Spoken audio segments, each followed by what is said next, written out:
Isang mapagpalang araw po sa inyo, Sir Blair. Sana po ay palagi ho kayong nasa maayos na kalusugan at maging ang inyong pamilya. Isa po ako sa napakarami mong tagahanga at taga-subaybay sa inyong YouTube channel. At isang malaking karangalan po para sa akin na mapapabilang ang aking kwento sa inyong isa sa buhay.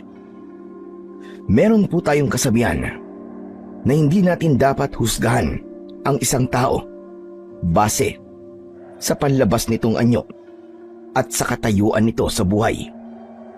Masasabi ko kasi na sa kwento ng aking buhay ay marami ang nanghusga sa akin nung mga panahon na ako ay nalugmok sa buhay nang dahil sa isang napakasakit na pangyayari. Ako nga po pala si Bayani. At ito ang aking kwento. Sa baryo kung saan ako isinilang at lumaki, ay nakilala ko bilang isang mananabas ng aswang. Nakikipaglaban ako sa mga aswang gamit ang sandata, gaya ng itak, nang walang ginagamit na agimat o anting-anting. Ang kakayahan ko na yon ay natutunan ko sa aking tatay na isa ring mananabas nung siya ay nabubuhay pa. Madalas kasing salakayin ng mga aswang ang aming lugar. Kaya naman, nagpursige akong matutunan ang pakikipaglaban sa aswang, hindi lang para protektahan ang aking sarili, kundi higit ang aming baryo. Nang dahil sa tungkulin ko sa aming baryo, ay isinantabi ko muna ang aking buhay pag-ibig. Pero totoo ngang mahirap kalaban ang puso. Nang nakilala ko si Alena, ay agad akong umibig sa kanya. Naging kasintahan ko siya, at nang nagpakasal kami, ay nagkaroon kami ng isang anak. Ngunit sa kasamaang palad, parehas na pinatay ng aswang ang aking mag-ina. Pakiramdam ko ng mga panahong yun ay gumuho ang aking mundo. Nawala ako sa aking sarili, at isang gabi ay bigla na lamang akong lumabas ng bahay at naglakad-lakad kung saan-saan ako nakarating, at nang natauhan ako ay hindi ko na alam kung nasang lugar ako. Doon na nagsimulang magbago ng gusto ang aking buhay. Ang dating mananabas ng aswang ay naging isang palaboy kung saan-saan ako natutulog at nabubuhay ako sa panghihingi ng barya at kakapiranggot na pagkain. Isang umaga, naglalakad ako papunta sa panaderya para bumili ng tinapay. Mula sa napaglimusan ko, may bitbit akong sako na naglalaman ng kung ano-anong bagay na nakukuha ko sa basurahan o kung saan paman. Marumi ang suot kong damit at alam kong hindi na maganda ang amoy ko. Pero wala akong pakialam dahil nasanay na akong ganun ako. Pagdating ko sa panaderya ay isang batang lalaki ang nakita kong umiiyak dahil nagpapabili siya ng isang tinapay sa kanyang nanay, pero hindi siya binibilhan. Narinig ko na sinabi ng nanay na sakto lang ang pera nila para sa tinapay na kakainin nila para sa almusal. Naawa naman ako sa bata, kaya imbis na ipambili ko ng tinapay ko ang pera ko, ay ibinili ko yun ng tinapay ng bata. Natuwa ako nang nagpasalamat sa akin ng bata at tumigil na siya sa kanyang pag-iyak. Naglakad na ako palayo sa panaderya dahil wala na akong pambili ng tinapay. Pero isang boses ng matandang lalaki ang tumawag sa pangalan ko. Huminto ako at paglingon ko ay nakita ko si Mang Erning na papalapit sa akin. Nagulat ako nang sa paglapit niya ay inabot niya sa akin ang isang supot. Ano po yan, Mang Erning? Pandesal ito. Para meron kang pang-almusal. Mang Erning, kayo po. Baka wala po kayong kakainin.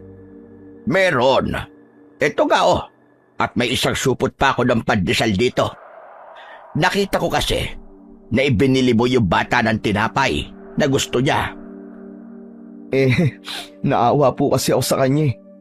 Baka matagal na po niyang gustong makakain ng tinapay na yon, kaya tinupad ko na po ang pangarap niya. Maliit na bagay lang naman po yon. Tapos, ikaw naman ang nawalan ng perang pambili ng tinapay. Tama ba? Ganun nga po. Huling pera ko na po kasi yun eh. Pero wala pong kaso, ayos lang po sa akin yun. Kasi sigurado ako na may mga magbibigay naman po sa akin mamaya eh. Talagang inuna mo pa ang ibang tao kesa sa sarili mo. Alam mo, bayani, walang masama sa tumulong. Pero dapat ay sarili mo muna ang una mong tutulungan. Hindi pwedeng tutulong ka tapos ikaw ang mawawalan.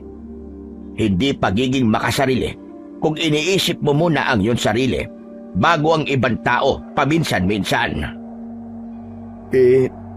Hindi ko po kasi kayang tiisin yung bata eh. Nakakaawa po talaga siya eh. Naalala ko po kasi nung bata pa po ko kapag meron po akong gustong ipabiling laruan sa nanay ko. Tapos, hindi niya po ako binibili kasi wala naman po kaming pera. Alam ko po ang pakiramdam ng ganun eh. Ikaw talaga. Masyado kang mabait. O ganito. Gusto mo bang magkape tayo dalawa sa bahay? Masarap yung pandesal kapag may kapartner na kape. Mang Erning, papapasukin niyo po ako sa bahay niyo? Eto naman, kung makapagtanong parang ito ang unang beses na papapasukin kita sa bahay ko. Tara na, sumama ka na sa akin para makapagkape ka at mainitan yung sikmura mo. Halika na. Maraming salamat po, Mang Erning ah. Hindi ko po tatanggihan yan. Ang bait niyo po talaga sa akin. Nakangiting tumango si Mang Erning. At nang naglakad na siya, ay agad akong sumunod sa kanya. Ilang taon na akong nasa baryong yon bilang isang palaboy. At sa lahat ng taong naroon, ay si Mang Erning lamang ang nag-iisang nagpakita sa akin ng totoong kabaitan at pagmamalasakit. Marami kasi sa mga tao roon ang ginagawa kong katatawanan dahil sa itsura ko at kalagayan ko sa buhay. May iba na bago ko bigyan ng barya ay pinapasayaw muna ako o hindi kaya ay pinapakanta. Meron ding pinapahirapan muna ako bago ko makuha ang barya na ibibigay nila sa akin. Minsan, itatapon nila sa putikan yung barya para mas lalo kong maging madungis. May isang beses pa nga na inilagay ng isang binata ang piso sa dumi ng hayop at tawa siya ng tawa nang kunin ko yon. Sa madaling salita, napakababa na nga ng tingin ko sa aking sarili ay mas lalo pa nila akong ibinababa. Pero wala naman akong magawa at hindi ako umaalma kasi kailangan ko ng pera para may pambili ng pagkain. Kahit piso ay napakahalaga sa kagaya ko. Kaya kahit nayuyurakan na ang pagkatao ko, ay ginagawa ko ang mga gusto nila. Kaya masasabi ko na kahit paano ay mapalad pa rin ako dahil mabait sa akin si Mang Erning. Sapat na sa akin na merong isang tao ang nagpapakita sa akin ng kabutihan. Hindi nagtagal ay nakarating na kami sa bahay ni Mang Erning. Isa yung maliit na kubo na nakatayo sa malawak na lupa. Sa unahan ay may 2 puno ng mangga, habang sa likod ay ang taniman ng mga gulay. Pinaghugas muna ako ni Mang Erning ng kamay sa batalan bago ako umupo para mag-almusal. Hinayaan niya akong magtimpla ng sarili kong kape at saka kami nagsimula na kumain. Napakasarap talaga ng pandesal at mainit na kape sa umaga. Tama po kayo.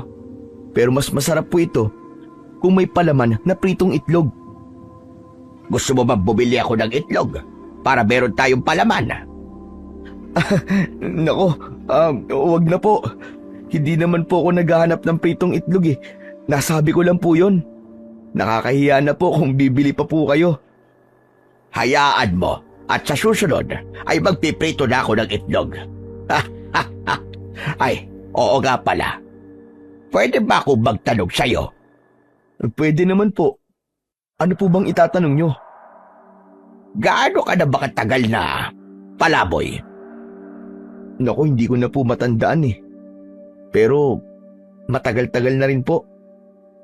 Naalala mo pa ba kung saan ka nakatira? O kung meron ka pang pamilya? Pamilya? Wala na po eh. Yung tungkol naman po kung saan po ako nakatira. Hindi ko na po matandaan. Kahit nga po yung pangalan ng lugar kung saan po ako nakatira nawala na po sa utak ko. Nang umalis po ako sa lugar namin, wala po ako sa sarili. Nang bumalik po ang katinuan ko, marami na po ako nakalimutan tungkol sa sarili ko. Mabuti na nga lang po at hindi ko nakalimutan ang pangalan ko. Pabihira. Nakakaawa ka naman pala kung ganon. Mang Erning, bakit nyo nga po pala naitanong yan? Baka kasi matulungan kitang makabalik sa lugar kung saan ka nakatira. Naawa kasi talaga ako sa'yo, bayani. Ramdam ko na mabuti kang tao, kaya dapat lang na ikaw ay tulungan. Maraming salamat po, Mang Erning Kasi po, sa dinami-rami ng tao rito, ay kayo lang po nag-iisang mabait sa akin. Halos lahat po kasi sila. Ginagawa po akong katatawanan at kinukutsa ako. Kasi isa nga po akong palaboy. Para po bang ang iniisip nila na porke palaboy ako, ay wala na akong pakiramdam. Tao pa rin naman po ako, nakagaya nila. Ewan ko ba sa mga tao rito? Wala na yatang maisip na mapaglilibangan, kaya ikaw na ginawa nila libangan. Kaya bayani, ako nang humihingi ng pasensya sa mga ginagawa sa iyong hindi maganda ng mga kabaryo ko rito. Hindi niyo po kailangan humingi sa akin ng pasensya. Kasi wala naman po kayong ginagawang masama sa akin eh. Kahit na, kung hindi nila kayang humingi ng tawad sa iyo, ay ako na ang gagawa nun. Pero sana ay maisip ng mga tao rito na mali ang ginagawa nila sa iyo. Kung gusto ka nilang bigyan ng barya o pagkain, ay magbigay na lang sila at huwag ka na sana nilang gawing katatawanan. Siguro po, wala na po akong magagawa pagdating po sa bagay na yan. Tinanggap ko na po na ganito talaga ang buhay ko.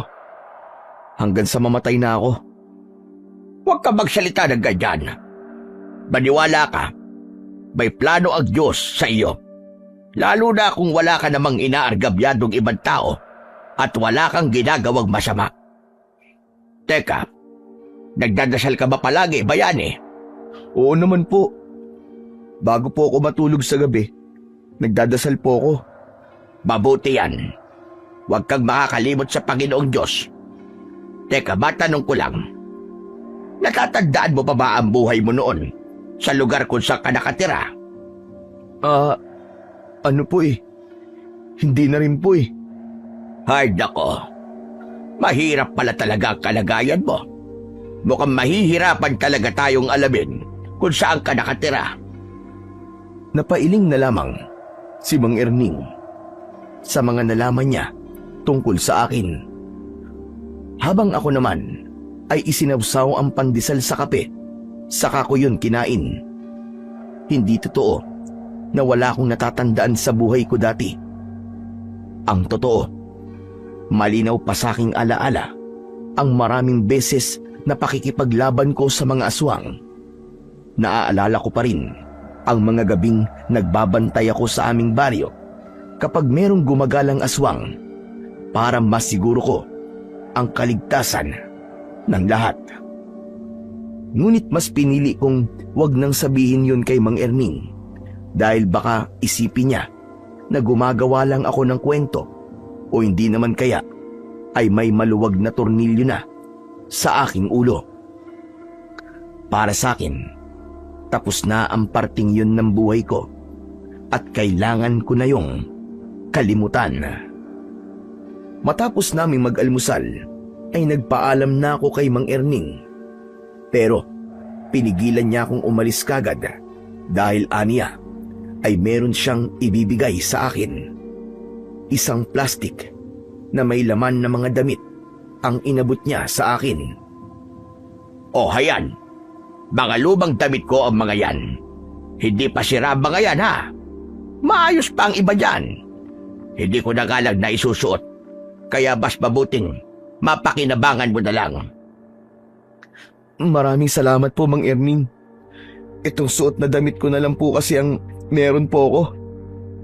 Hindi ba binigyan kita noon nung nakaraang buwan na bagong t-shirt? Tsaka short. Nasa na ba ngayon? Wala na po eh. Ninakaw po sa akin. Aba, sino namang nagnakaw? Hindi ko po alam eh.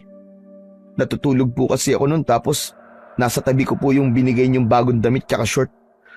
Tapos pagising ko po, wala na. Pinag-interesan po siguro kasi alam po na bago. Pambihirang buhay to. Ang dami talagang lokong tao rito. Alam na nga nilang walang-wala ka na. Ninakawan ka pa. Hayaan mo. At kapag pumaldo ko sa benta ng gulay, ay ibibili kita ulit ng damit sa bayan. Naku, wag na po, Mang Erning. Baka mamaya nakawin lang po ulit sa akin, sayang. Okay na po ako rito sa mga damit po na binigay nyo. Maraming salamat po. Bakit kasi hindi ka nalang tumira rito sa bahay ko? Hindi ba? Dati ko pa yan sinasabi sa'yo. Mag-isa lang naman ako rito eh. Huwag na po, Mang Erning.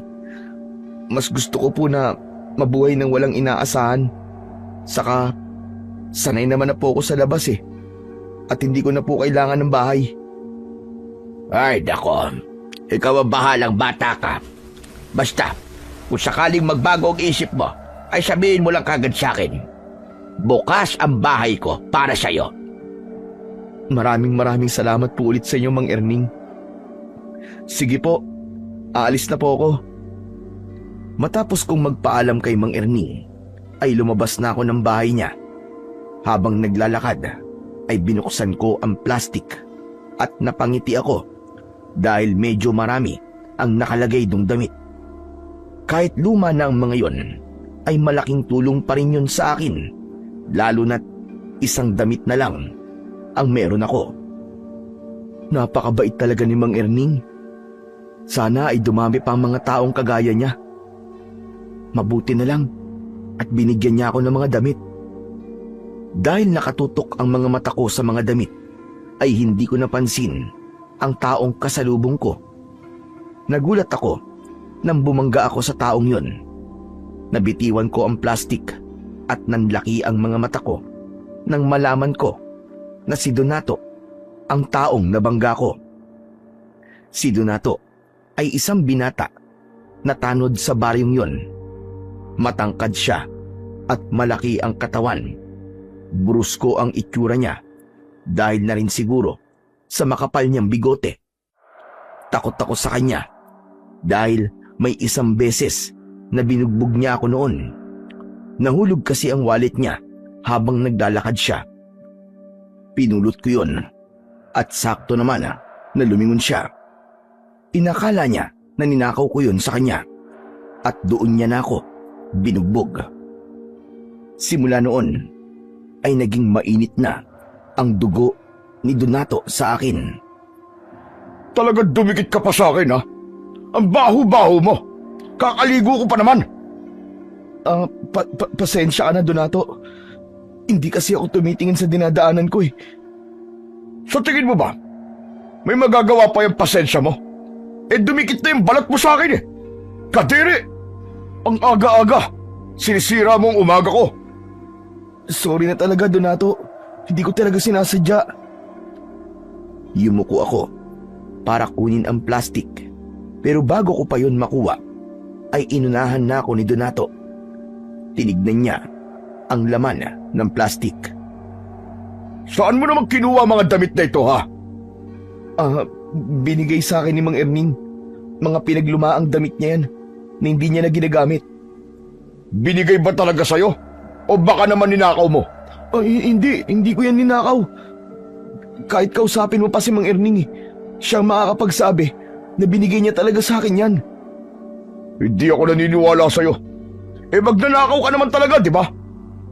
Hindi ko pa nakakalimutan na ninakaw mo ang wallet ko.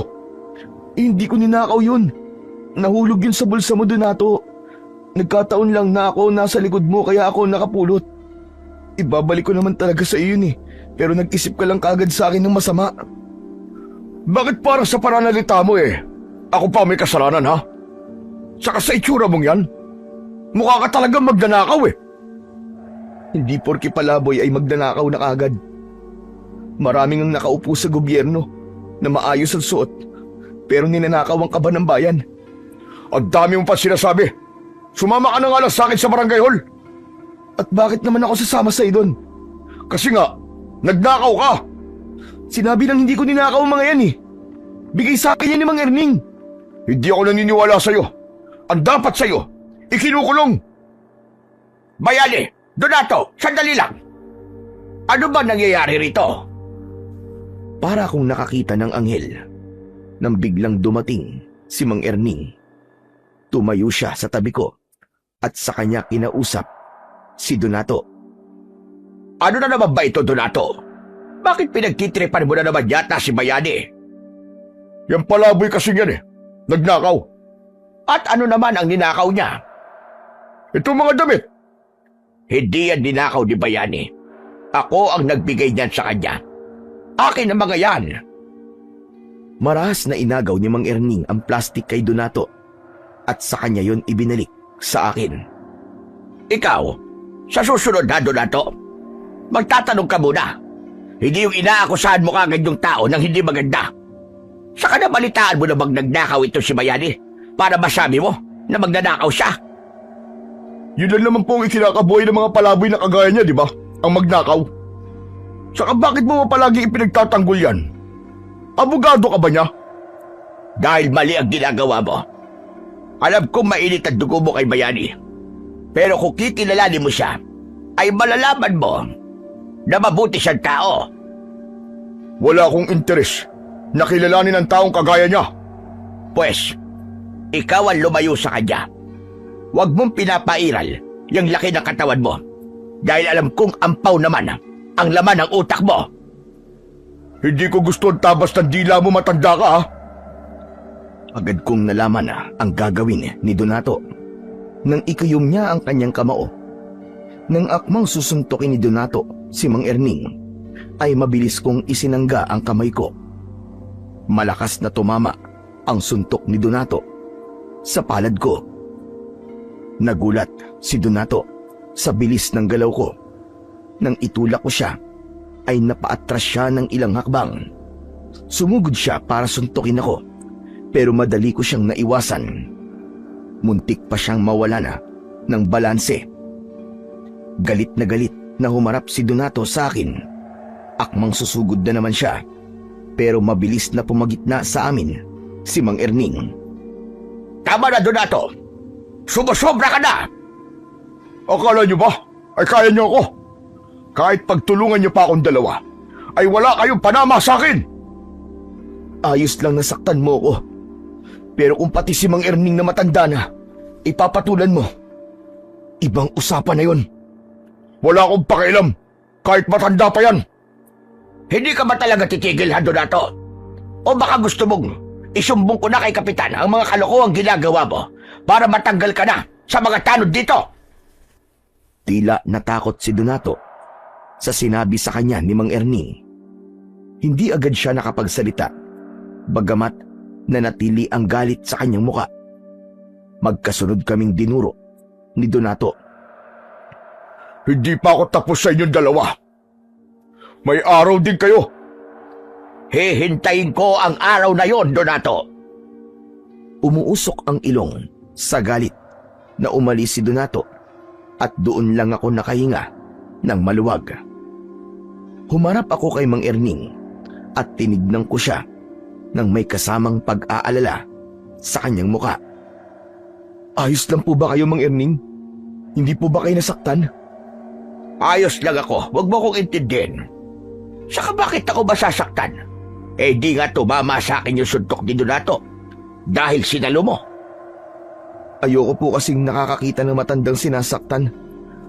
Lalo na po kayo. Mabait po kayo sa akin at palagi niyo po akong tinutulungan. Kaya dapat lang po na ipagtanggol ko kayo at protektahan. Kanina ka pa matanda ng matanda, ha? Hindi ko tuloy alam kung may insulto ba ako o kung ano eh. Matanda naman na po talaga kayo, di ba? Sa bagay, tama ka naman. Pero grabe ka, ang galing mo kanina, ha? Hindi ko akalain na marunong ka palang makipagbakbakan. Aba, nagulat ako nung nagawa mong pigilan at iwasan yung mga suntok ni Donato. Saan mo ba natutunan yon? Hindi ko nga rin po alam, Mang Erning eh. Para bang kusa na lang pong kumilos ang katawan ko. Siguro po sa kagustuhan kong hindi kayo masaktan. Kaya ako po yung nagawa. May mga ganyang pangyayari talaga ako, minsan. Halimbawa na lang, hinahabol ka ng aso, tapos bigla mo magagawang talunin yung mataas na bakod. Pero ikaw, iho, ayos ka lang ba? Hindi ka ba nasaktan? Hindi po, Mang Erning. Hindi naman din po ako tinamaan ng suntok ni Donato eh. Mabuti naman. Basta, ikaw na lang ang umiwas kay Donato. At kilala mo yon. Masyadong mahangin ang isang yon. At nakala mo ay kung sino siga rito porque malaki ang kanyang katawan. Ganyan naman po talaga ang ginagawa ko eh. Kaya lang, madalas po ay si Donato ang lumalapit sa akin. Kahit na anong iwas po ang gawin ko sa kanya, lumalapit pa rin siya para sabihan ako ng masasakit na salita. Ewan ko ba sa taong yon? Imbis na gamitin ang laki ng katawan at lakas niya sa mabuting bagay, ay sa katarantaduhan niya ginagamit. Ay, dako. O paano? Babalik na ako sa bahay ko. Talagang nakita ko lang na inaaway ka ng Donato na yon, kaya ako pumunta rito. Mag-iingat ka palagi, ha? Sige po. Maraming salamat po ulit sa inyo, Mang Erning. Hinintay ko munang makaalis si Mang Erning bago ako naglakad. Nagtungo ako sa isang sirang kubo na wala nang nakatira. Pero sa labas lang ako ng kubong yun dahil marupok na ang sahig na kawayan nun. Doon ako nagpalipas ng oras habang tirik pa ang sikat ng araw. Sa aking pag-iisa ay hindi ko naiwasang maalala ang aking mag-ina. Bumalik sa aking isipan ang gabi na natagpuan ko silang walang buhay sa aming bahay. Kakatapos ko lang magronda noon sa aming baryo at hindi ko akalain na habang wala pala ako ay inaatake na pala sila ng aswang. Yun ang pinakamasakit na pangyayari sa buhay ko. May mga pagkakataon na hindi ko maiwasang sisihin ang sarili ko kung bakit yun nangyari. Nang gabing yun kasi ay naglalambing sa akin ang asawa ko. Sinabi niya na wag na akong umalis para makapagpahinga naman ako. Pero hindi ako nakinig sa kanya. Mas pinili ko pa rin ang tungkulin ko sa gabing yun. Alam ko na kung sinunod ko lang sana ang asawa ko, malamang ay kasama ko pa rin sila ng aming anak. Kinagabihan, gaya ng aking nakasanayan, ay pumuesto ko sa isang puno na nasa likod ng sirang kubo. Naglatag ako ron ng lumang karton. May ibinigay na unan at kumot sa akin si Mang Erning, kaya kahit paano ay komportable ang aking pagtulog. Kakapikit ko pa lang nang may naramdaman akong kakaiba. Biglang naging maalinsangan ng hangin at may naamoy akong parang nabubulok na karne. Bumalikwas ako ng bangon at nakiramdam sa paligid.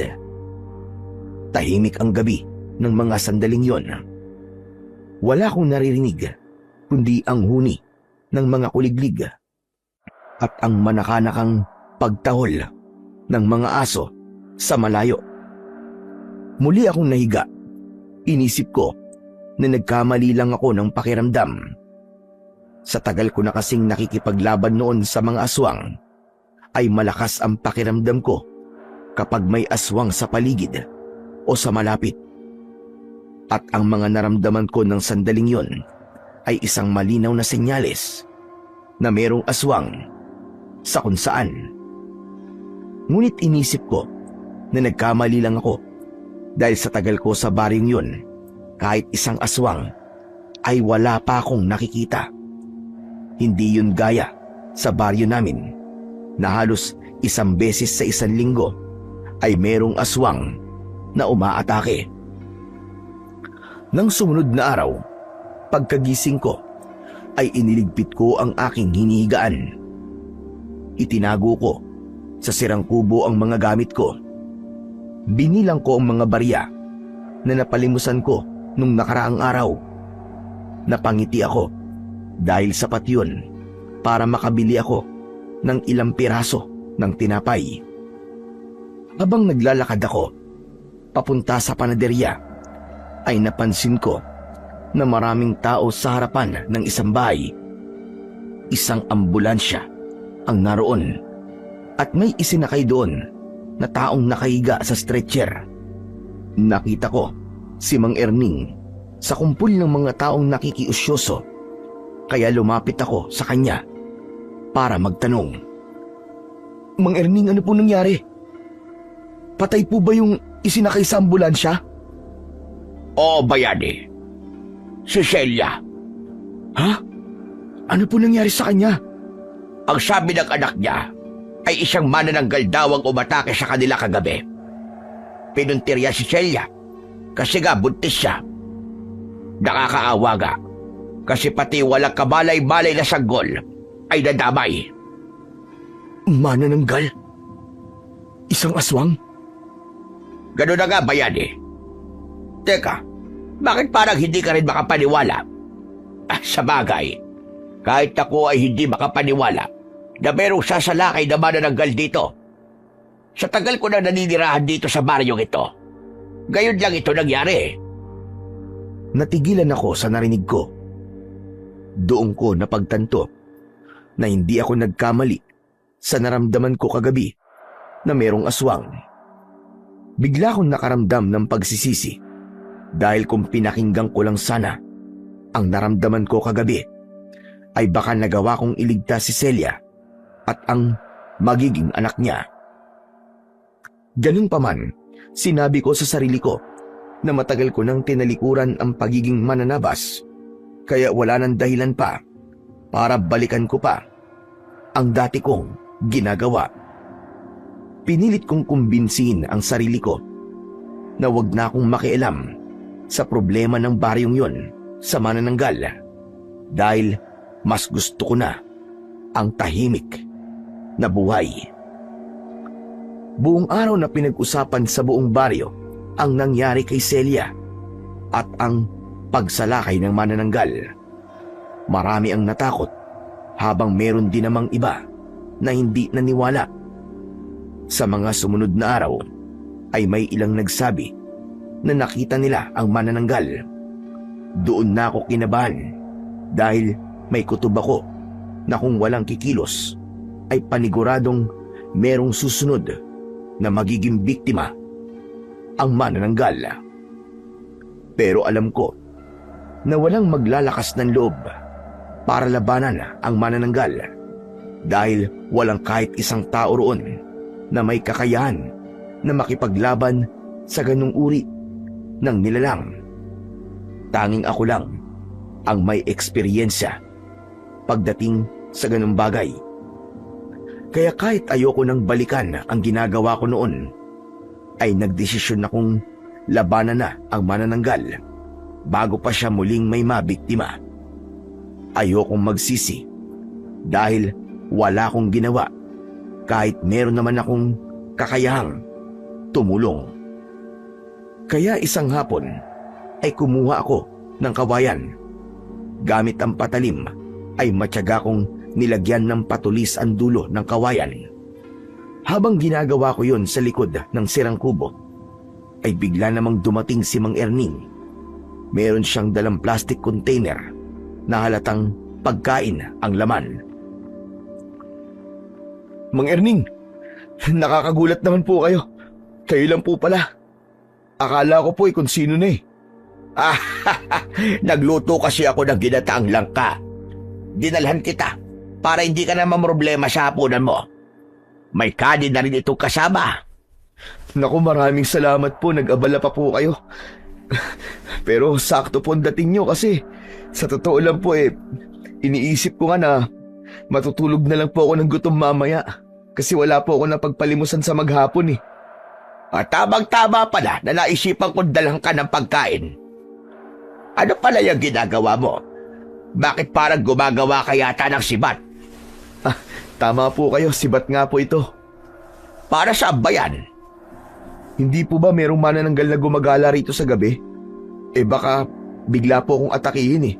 Para meron po akong magagamit na panlaban sa kanya. Ikaw naman kasi.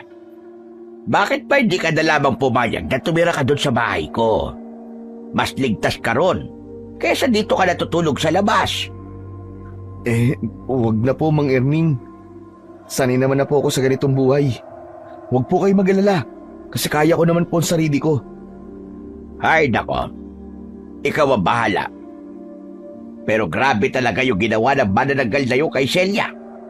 Hanggang ngayon, ay hindi ko pa rin makalimutan yung bangkay ni Celia. At kung minsan ay napapanaginipan ko pa nga, nagtataka talaga ako kung bakit biglang nagkaroon ng ganong nilalang dito sa atin. Minsan po kasi ay naghahanap talaga ang mga aswang ng ganitong liblib na lugar para sa lakayin nila. Mas gusto po nilang maggasik sa mga ganung lugar kasi malayo po sa kabiasnan. Madali silang makakapambiktima kasi ang mga bahay dito ay hindi konkreto. Sa bagay, may punto yung sinabi mo. Pero sandali, bakit parang ang dami mo yatang alam sa aswang?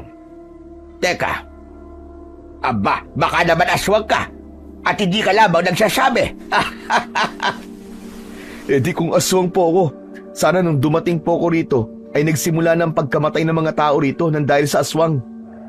Saka kung aswang po ako, matagal na pong patay si Donato kasi siya ang kauna-unahan ko pong magiging biktima. Tama ka, pero nagbibiro lang ako. Huwag mo seryosohin yun.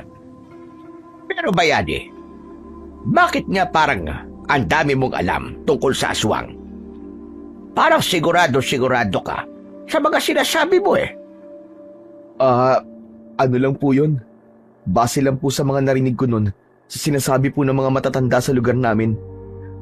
Malaki po kasi ang paniniwala ng mga tao ron sa mga aswang-aswang po. Kaya kung tutusin, ay hindi na bago sa akin yung nangyayari ngayon dito. Kaya naman pala. Pero kung ako ang tatanungin, noon pa man, ay naniniwala na rin ako sa mga ganong nilalang. Doon kasi sa probinsya, kung saan ako ipinanganak at lumaki, ay madalas din ako makarinig ng kwento tungkol sa mga aswang-aswang na yan.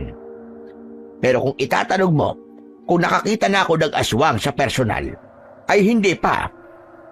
Ikaw ba? Nakakita ka na ba ng totoong aswang? Hindi pa po. Sa kwento-kwento ko lang din po nalaman ang tungkol sa kanila. Saka, kapag madilim na po, hindi na po ako pinapalabas nun kasi nga, ang palagi nilang sinasabi ay kukunin o papatayin daw ako ng aswang.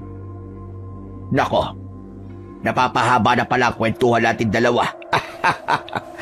O siya, sige, ako'y uuwi na. At baka maabutan pa ako ng dilim sa daan. Mahirap na.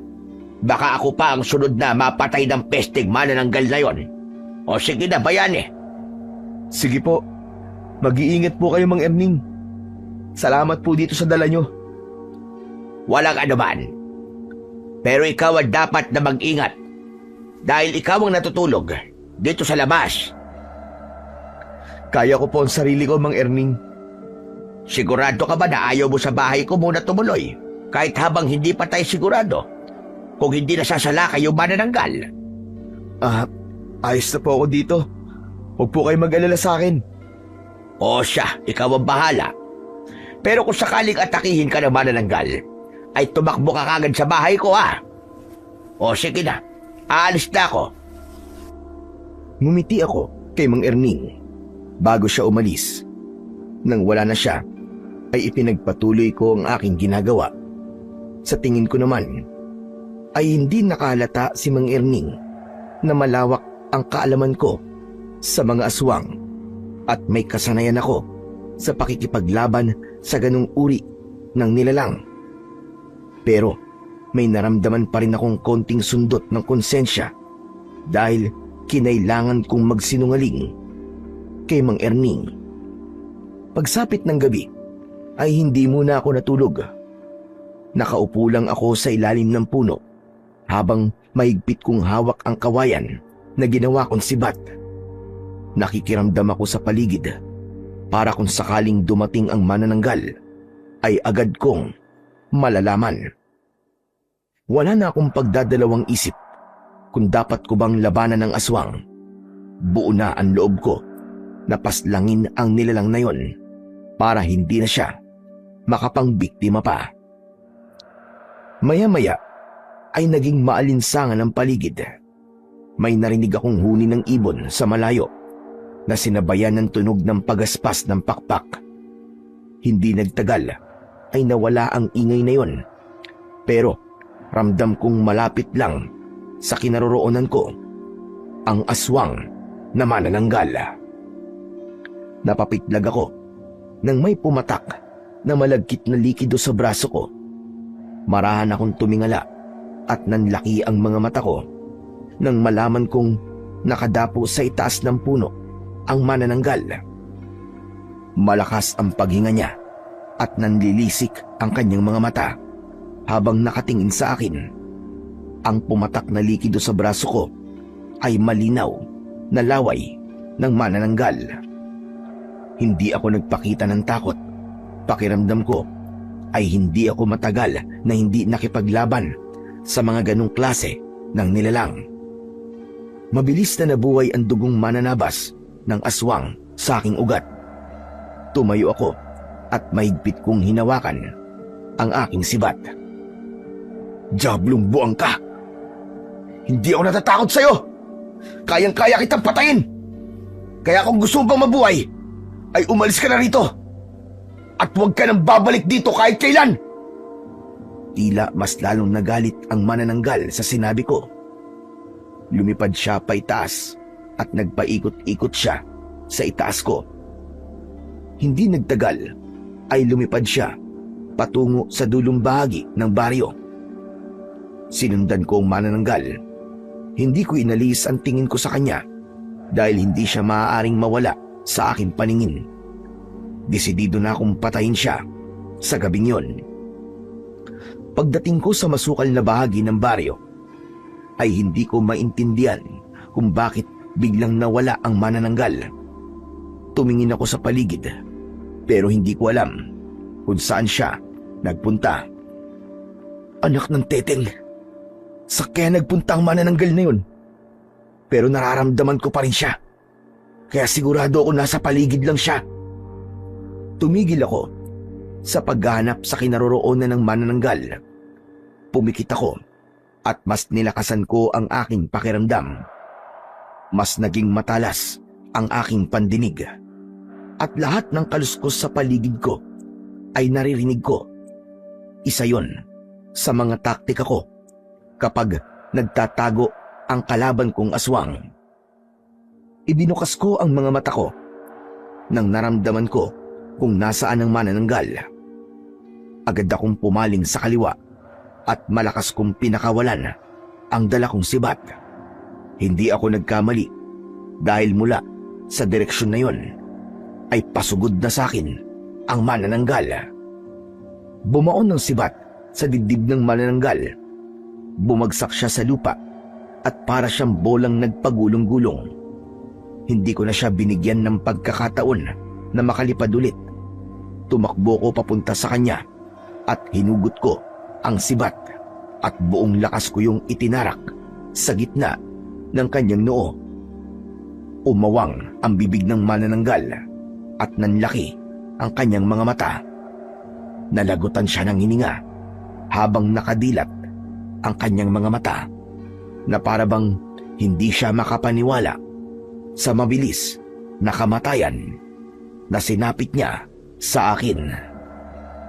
Anak ka ng teteng! Ang dali mo namang patayin! Hindi man lang ako pinagpawisan sa'yo! Dapat lang yan sa mga kagaya mo para hindi ka na makapambiktima pa ng mga taong walang kalaban-laban. Nang masiguro kong patay na ang manananggal, ay umalis na ako para bumalik sa aking tinutulugan. Masaya ako dahil wala nang susunod na magiging biktima ang manananggal. Sigurado ko na bukas ng umaga, sa sandaling matagpuan ng mga tao ang walang buhay na katawan ng manananggal, ay labis silang matutuwa. Naging mahimbing ang tulog ko ng gabing yon dahil alam kong ligtas ng muli ang aming baryo. Pagsapit ng umaga, ay hindi ko inasahan na gigisingin ako ni Mang Erning. Malakas niyang niyugyug ang katawan ko. Bayane! Bayane, gumising ka! Bayane! Mang Erning, bakit po ba? Ang aga niyo naman pong mang-abala na natutulog.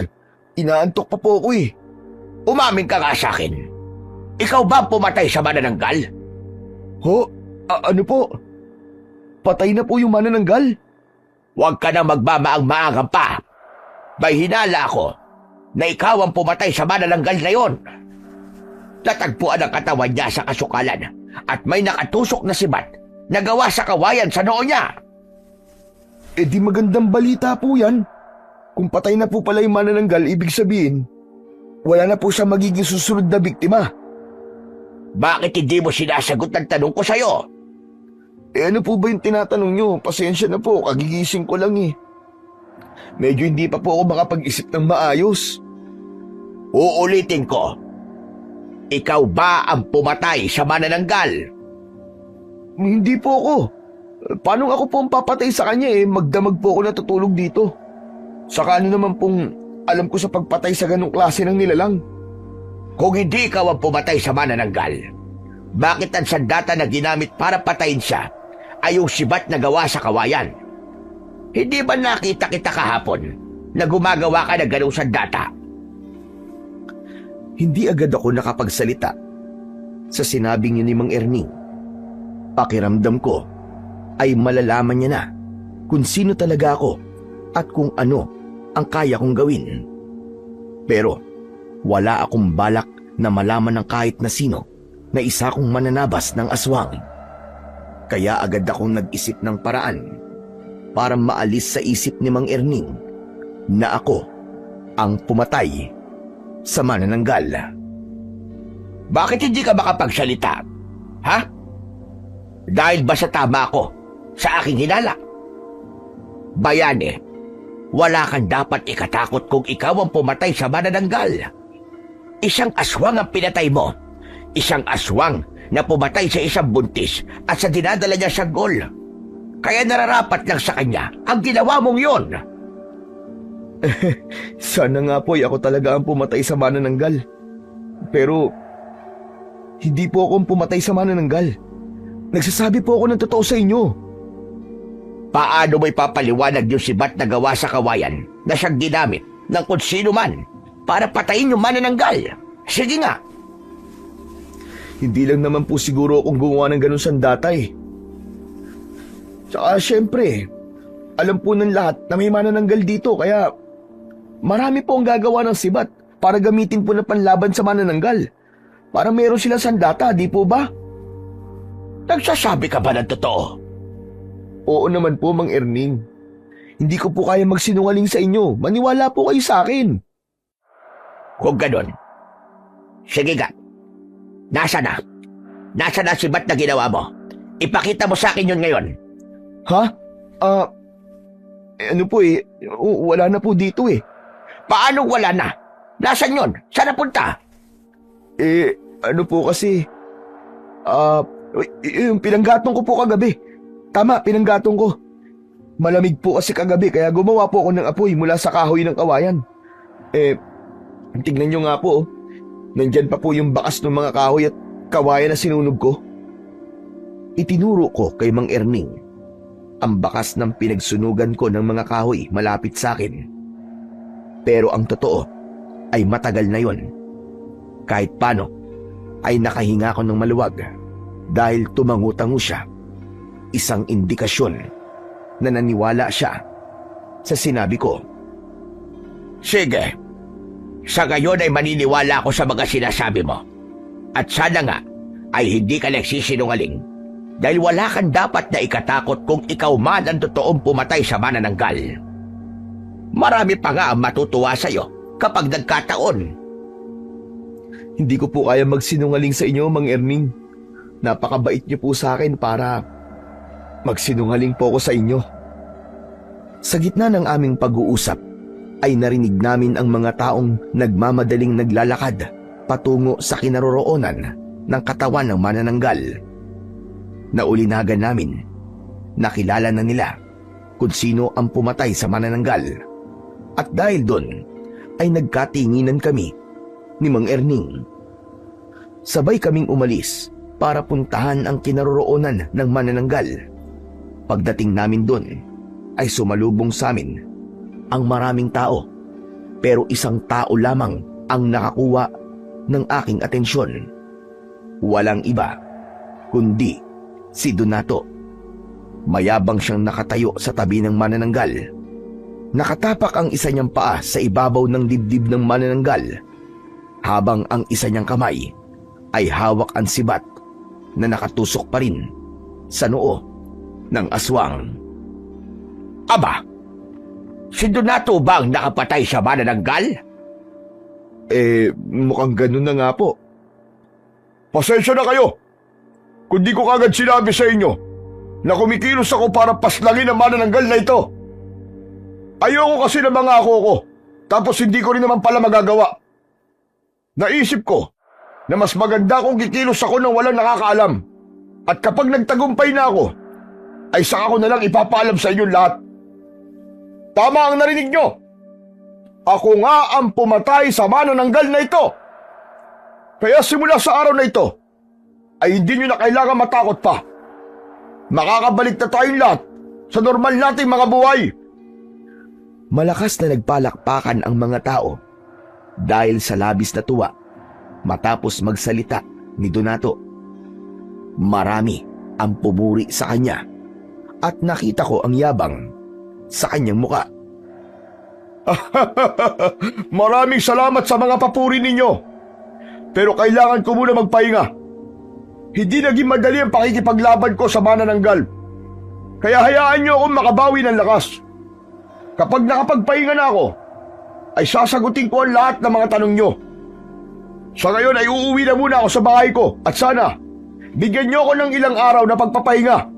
Kahit alam kong gusto nyo ako makausap. Dahil humahanga kayong lahat sa aking kagitigan.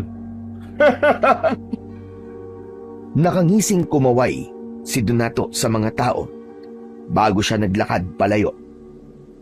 Hindi ko alam ang mararamdaman ko sa pag-ako ni Donato na siya ang pumaslang sa manananggal.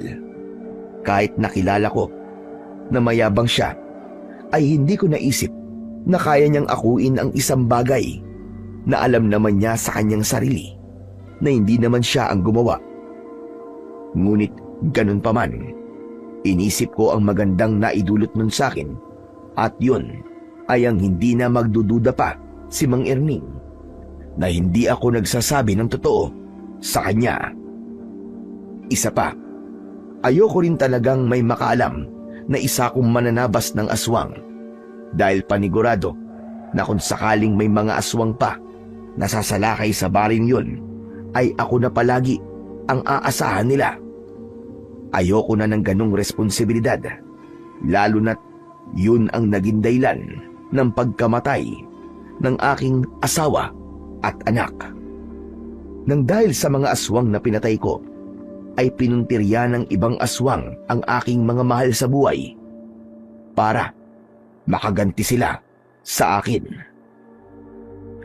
Ngunit tila hindi kumbinsido si Mang Erning na si Donato ang pumatay sa manananggal. Nagulat ako nang sundan niya si Donato. Sa takot ko na baka may gawin na hindi maganda si Donato kay Mang Erning, ay sumunod ako sa kanya. Humarang si Mang Erning sa harapan ni Donato. Donato, sandali. Mag-usap nga tayo dalawa. Mahina na bang pagdinig mo, ha, tanda? Hindi bang sabi ko ay ayoko munang abalahin niyo ako?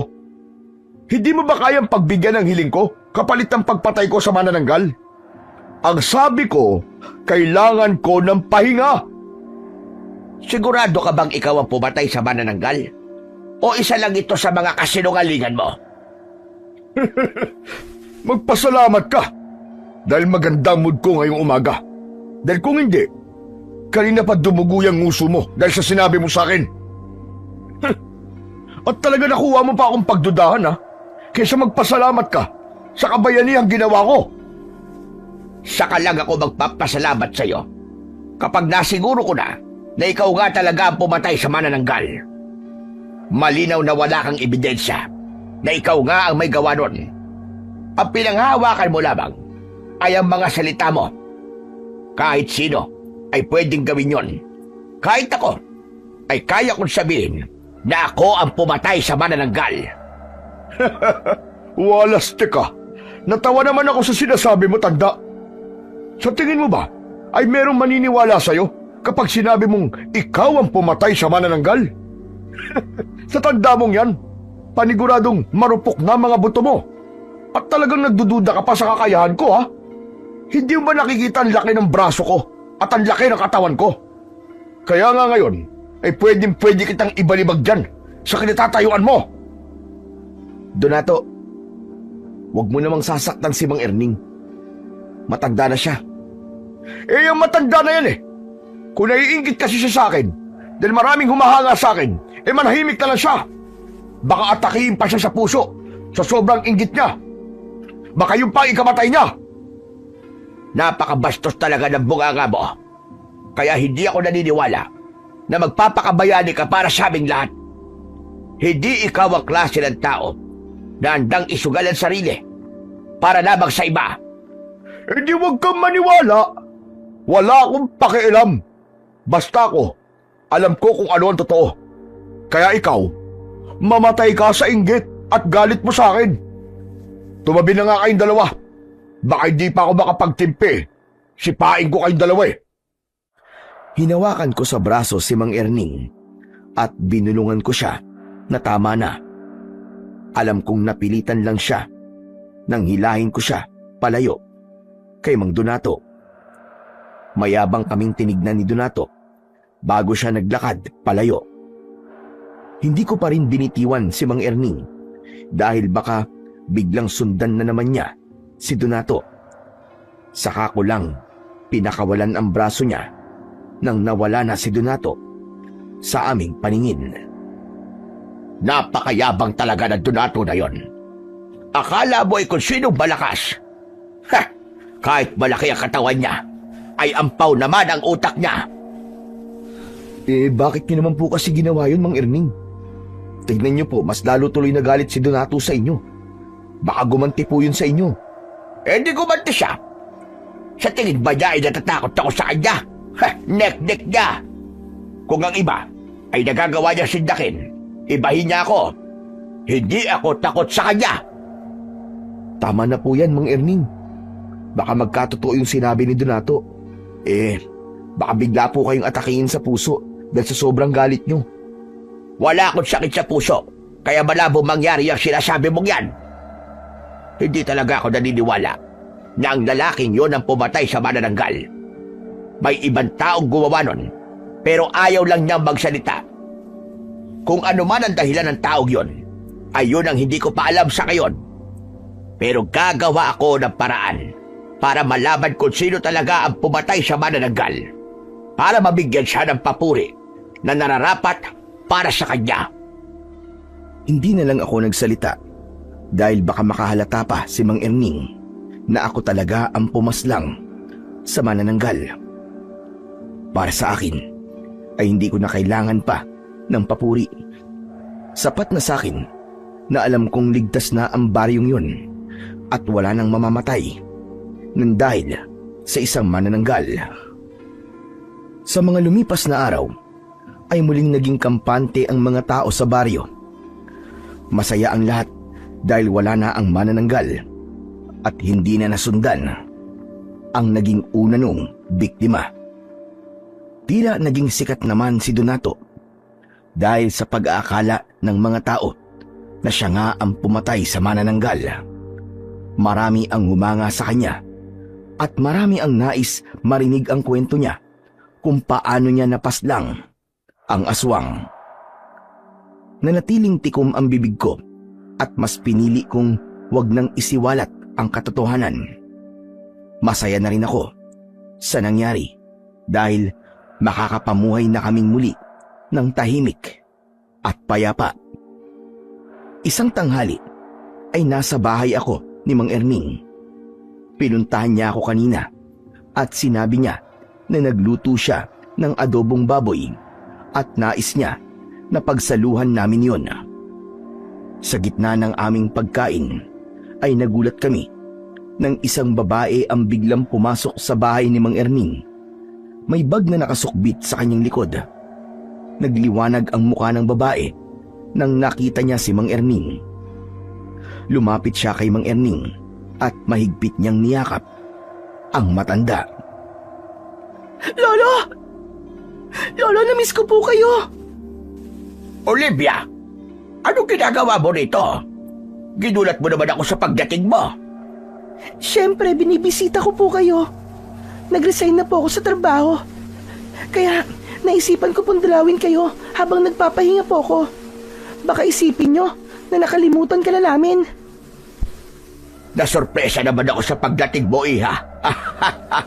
Maraming salamat, apo. Oo nga pala. Bayani, ito si Olivia. Apo ko ito na nakatira sa Maynila. Olivia, apo. Siya naman si Bayani. Mabait yan. Kaibigan ko yan dito. Hello Bayani. Oh, bakit nakatulala ka dyan? Alam ko na. Nagandaan ka sa akin, no? Okay lang yan. Sanay na ako na kapag may lalaking nakakita sa akin, ay natutulala sila. Uy, joke lang yun ha. Hindi ako makapagsalita habang nakatitig kay Olivia. Tama naman kasi ang sinabi niya. Natulala ako sa ganda niya. Hindi ko inakala na may ganong kagandang apo si Mang Erning. Bigla tuloy akong nahiya dahil ang dumi at ang baho ko. O siya, kumain ka na pala muna. Saluhan mo na kami ni Bayani. Sige po, nagugutom na po talaga ako eh. Hindi po ako kumain bago ako pumunta rito kasi alam ko po na masarap ang ulam nyo. At tama nga ako kasi adobong baboy ang ulam nyo. Favorite ko po yan, lalo na kung kayo po nagluto. Mang Erning, aalis na po pala ako. Oh, bakit naman? Hindi ka pa nga tapos kumain eh. Tapusin mo muna yung pagkain mo bago ka umalis. Busog na po ako eh. Saka, para magkaroon po kayo ng oras na makapag-usap po kayo ng apo nyo. Nahihiya ka ba sa amin? Huwag kang mahiya, ano ka ba? Saka, wala namang kaming pag-uusapan ni Lolo na hindi dapat marinig ng ibang tao. Okay lang yan. Tapusin mo na yung pagkain mo. Sige. Hindi na muna ako umalis. Nakayuko ako habang kumakain dahil talagang nakaramdam ako ng hiya nang dumating si Olivia. Nakinig na lang ako sa kumustahan ni na Olivia at Mang Erning. Nang matapos na kaming kumain ay nagpaalam na ako. Bumalik ako sa aking pinagpapahingaan at doon ay inilabas ko ang isang matamis na ngiti. Naglalaro kasi sa utak ko ang magandang muka ni Olivia. Aminado ko na may naramdaman akong pagkagusto sa kanya kahit unang beses ko pa lamang siya na nakita. Simula nang dumating si Olivia sa baryo, ay palagi kong sinisiguro na kahit paano ay maayos ang aking itsura sa tuwing nagpupunta ako sa bahay ni Mang Erning. Ayoko kasi na palagi akong makikita ni Olivia na marumi. Hindi naman sa umaasa ko na magugustuhan din ako ni Olivia dahil malabong mangyari yon. Pero gano'n naman yata talaga kapag may gusto ka sa isang tao. Gusto mo na kapag nakita ka niya ay maayos ang itsura mo. Isang umaga, pumunta ako sa bahay ni Mang Erning na may dalang isang plastik ng mangga. Ibinigay ko yun kay Mang Erning at nagpasalamat siya sa akin. Aba, saan mo naman nakuha ang mga manggang ito? Ang dami nito ah. Pinakit po kasi sa akin ni Aling Mona yung puno ng mangga niya. Kasi marami na pong bunga eh. Tapos yun, binigyan niya po ako ng pera, saka po ng mangga. Marami pong mangga ang ibinigay niya kaya naisipan ko pong bigyan po kayo. Hindi ko naman po kayang ubusin ng mga yun eh. Kaya kaysa mabulok po, ay mas mabuti pang ibigay ko na lang po ang iba sa inyo. Ganun ba? Maraming salamat. Masarap ito kapag ginawang ensalada. Paborito ni Olivia yon. Oo nga pala. Napapansin ko na palagi ka na lamang naliligo. Meron ka bang pinupormahan? Po, wala po. Naisip ko lang po kasi na hindi porke palaboy po ko, ay dapat magmukha po talaga akong palaboy. Maganda yung naisip mo na yan. Alam mo kasi, may mga tao na bumabase sa itsura mo kung paano ka nila itatrato. Hindi sa sinasabi ko na tama yun ha. At ganun ako. Pero, yun kasi ang masakit na katotohanan ng buhay. Tama naman po kayo sa sinabi nyo. Pero alam ko po na hindi kayo ganong klase ng tao. Kasi nung una pa lang po, ay maganda na po ang trato nyo sa akin. Naputol ang pag-uusap namin ni Mang Erning nang makita namin si Olivia na paparating. Nagulat ako kasi kasama niya si Donato. Nang nasa tapat na sila ng bakuran ni Mang Erning, ay inabot ni Donato kay Olivia ang bayong saka siya umalis. Nakangiting lumapit sa amin si Olivia. Lo, nabili ko po lahat ng pinapabili niyo po sa akin sa talipapa. Makakapagluto na po kay mamaya ng laing. Tapos, pinakayod ko na rin po yung nyog kasi baka manakit pa po ang likod nyo kung kayo po ang gagawa nun. Teka. Bakit pala kasama mo si Donato? Nagkakilala po kami kanina sa may talipapa. Mukhang mabait naman po eh, kasi tinulungan pa nga po niya akong tumawad sa mga tindera. Saka, mukhang sikat po siya rito, no? Totoo po ba yung sinabi ni Donato na meron daw siyang pinatay na manananggal dito? Grabe, hindi ko po akalain na totoo pala ang manananggal. Yun ay sabi lang niya. Pero, wala naman siyang ebidensya na siya nga talaga ang pumatay sa manananggal. Saka ikaw nga huwag ka nakikipag-usap sa lalaking yon. Ho? Bakit naman po? Napakayabang na tao ng Donato na yon. At isa pa, galit ako sa kanya dahil ilang beses niya na akong muntik na saktan. May isang beses pa nga na susuntokin niya sana ako, pero mabuti na lang at naroon si Bayani. Hindi niya hinayaan na masaktan ako ni Donato. Kaya huwag kang lalapit sa lalaking yon dahil malinaw na may gusto yun sa'yo. Hindi ako papayag na ganong klase ng lalaki ang magiging nobyo mo. Mas gusto ko pang maging kasintahan mo itong si Bayani dahil sigurado ko na mabuting tao yan. Wala naman po akong balak na ligawan po si Olivia, Mang Erning. Talagang dinamay niyo pa po ako. Nasabi ko lang naman yon. Kasi kumpara naman talaga kay Donato, ay mas mabuting tao ka sa kanya. Ganun po ba? Sorry, Lo, ha. Hindi ko kasi alam na masama pala ugali ng lalaking yun. Nung nagpakilala kasi siya sa akin, ang bait-bait niya. Pero parang mayabang nga po, kasi kahit hindi ko naman po tinatanong, ay binanggit niya po sa akin na meron nga po siyang pinatay na manananggal. At ang sabi pa po niya, ay kilalang kilala po siya sa baryong to dahil po sa bagay na yon. Oh, nakita mo na. Hindi ba't ubod ng yabang ang lalaking yon? Huwag po kayong mag-alala, Lo. Hindi ko na po kakausapin pang muli si Donato. Kung nalaman ko lang po sana kagad yan, bago siya nakipagkaibigan sa akin, ay hindi ko po talaga siya papansinin. Ayoko pa naman sa mga lalaking sobrang hahangin. Lihim akong natuwa sa mga sinabi ni Olivia. Kahit wala akong balak na manligaw sa kanya kasi alam kong hindi niya ako magugustuhan, ay masaya ako na hindi siya mapupunta sa lalaking kagaya ni Donato. Magmula nang namatay ang manananggal, ay inakala naming lahat na tapos na ang dilubyo sa baryo.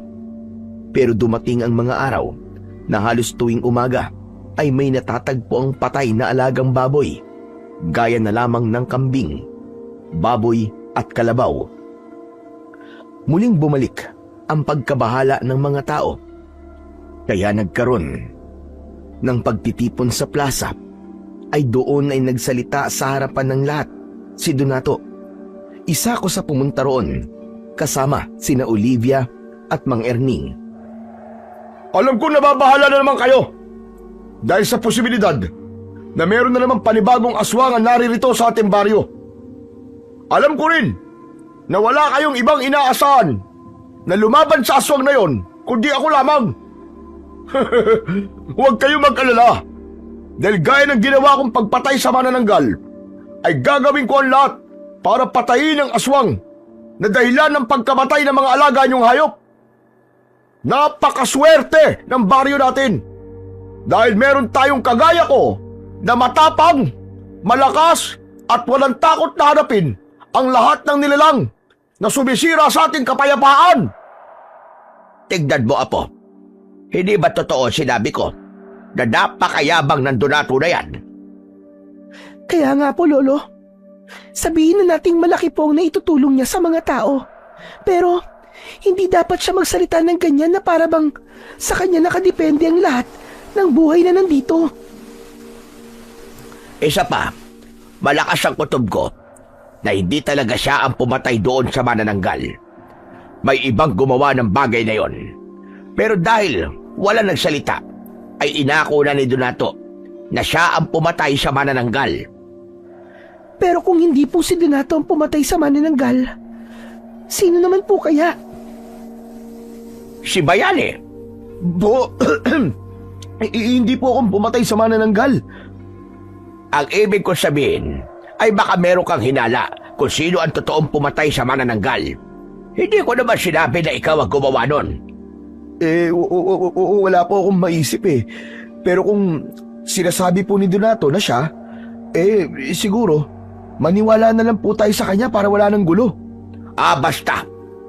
Hindi ako naniniwala sa mga sinasabi ng mayabang na Donato na yan.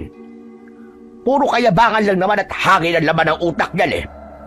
Pero sigurado ko na isang araw ay malalaman din natin ang buong katotohanan. At kapag nangyari yon, tignan natin kung anong gagawin ni Donato. Baka sa labis na kahihiyan ay umalis na siya rito sa ating baryo. Huminto muna kami sa pag-uusap nang muling nagsalita si Donato. Gaya na sinabi ko, ay huwag kayong masyado mag-alala dahil nandito ako. Ako ang tutugi sa aswang na yon at gagawin ko ang lahat para mapatay siya sa lalo madaling panahon. Hindi ko nahihintayin na dumating ang araw na hindi na lang mga hayop ang papatayin niya, kundi tayong mga tao na rin.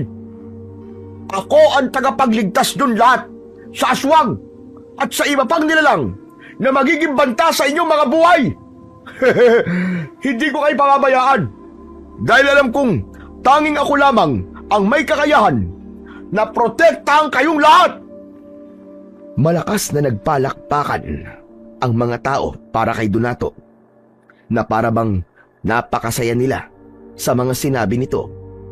Pero kung hihimayin ang bawat salita ni Donato, malinaw na nagmamayabang lamang siya. Kung malalaman din ng mga tao na hindi si Donato ang pumatay sa manananggal, ay sigurado ko na mag-iiba ang tingin nila rito. Pero wala akong balak na sirain ang pantasya ni Donato na isa siyang bayani sa baryong yon. Nakaramdam na ng inis si Mang Erning, kaya inaya niya na kami na umalis. Kaming tatlo ang tanging umalis sa plaza dahil pakiramdam namin ay wala ng kwenta ang mga sinasabi ni Donato. Pagdating namin sa bahay ni Mang Erning, ay sinabi ni Mang Erning na magsisibak lang siya ng kahoy sa likod. Nang kami na lang ni Olivia ang nasa harapan ng bahay, ay nagpaalam na ako sa kanya na aalis na ako. Pero bigla akong pinigilan ni Olivia.